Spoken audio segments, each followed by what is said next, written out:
Welcome to Advanced Solutions How-To session. Today's session will cover how to add a room, Part 3, Internal Notification within Room Reserve.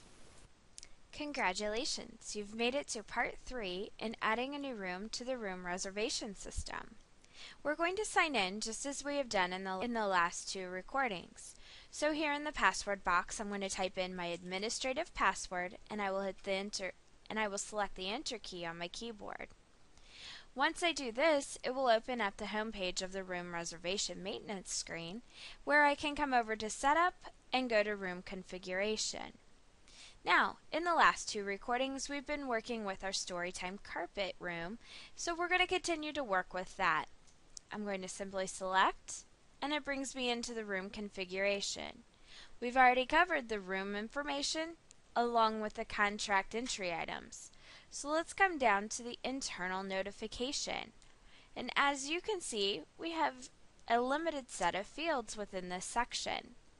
The first field that you see here is Request Status Changes Email Name, and then the second field is Request Status Change Email Address. So the name I'm going to put on this is request/status. And then the email address will be my email address. So anytime anyone requests to reserve a room, I would be the one that the system would notify.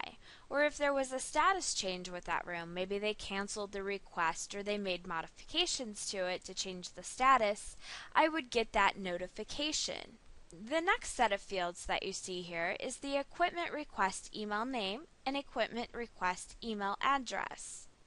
When the patron has the option to request certain equipment, we would want to notify someone within the library so that they're aware of the room setup, what equipment they need to bring into that room for this patron's request. In the Equipment Request Email Name, I'm just going to put in Equipment Request. In the email address, I would just put my email address in again because I want to be the one who's notified of any equipment request. So now, anytime anyone requests a room or a status change occurs in the room request, I would be notified of that situation, as well as any equipment request, so that I would be able to set up that equipment and make sure that it's available for that room request. Boy, that was an easy topic. So now you're going to listen to the next recording for room cost.